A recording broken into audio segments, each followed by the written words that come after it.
এখন সাসপেন্ড তো করেছে, এটা তাদের রাজনৈতিক বিষয়।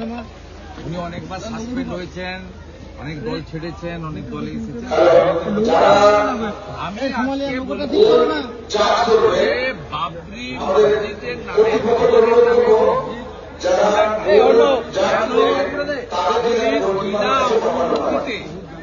সেখানে একটি 5 কাঠা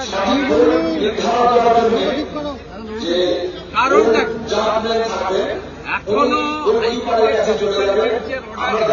মুর্শিদাবাদ জেলায় কেন্দ্রীয় বাহিনী মোতায়েন 1 বছর হয়ে গেছে।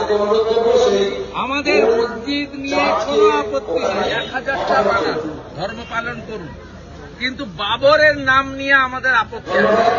আজকে প্রমাণ হয়ে গেল মমতা ব্যানার্জি কত বড় দূষণবাজ, কত বড় হিন্দু বিরোধী, কত বড় ভারতীয় সংস্কৃতির বিরোধী। তিনি মোগল পাঠান যারা হানাদার তাদের নামে সুপ্রিম কোর্ট যেটাকে সিদ্ধান্ত নিয়েছিল এটা সরাসরি সুপ্রিম কোর্টকে চ্যালেঞ্জ হল, এটা প্রমাণ হয়ে গেল। এবং মমতা ব্যানার্জি পরোক্ষভাবে পুলিশ দিয়ে পালন করলো, অথচ সরস্বতী পুজো করতে গিয়ে যোগমায়া দেবী কলেজকে ছাত্রীকে হাইকোর্টে যেতে হবে। আমাদের একটা পুজো অনুমোদন দেয় না পুলিশ। আমাকে ভবানীপুরে দোল পূর্ণিমার আগের দিন দোলকা দাহন দেওয়া হবে, যেটা আমাদের গ্রামে এই পোড়ানো হয়, নেড়া পোড়া বলে ফুলের আগের দিন। আমাকে ভবানীপুর বিধানসভায় করতে হাইকোর্টে যেতে হয়েছে, মমতার পুলিশ বাধা দিয়েছে এবং একটা ছোট্ট রাস্তাতে যেখানে জনমানব নেই সেখানে করতে হয়েছে। হিন্দু ধর্ম পালনের ক্ষেত্রে কোর্টে যেতে হয়, আর কোনো অনুমোদন লাগে না। হাজার হাজার লোককে জড়ো করে বাবরের নামে ধর্মীয় প্রতিষ্ঠান হয়, সেখানে কোনো অনুমোদন লাগে না।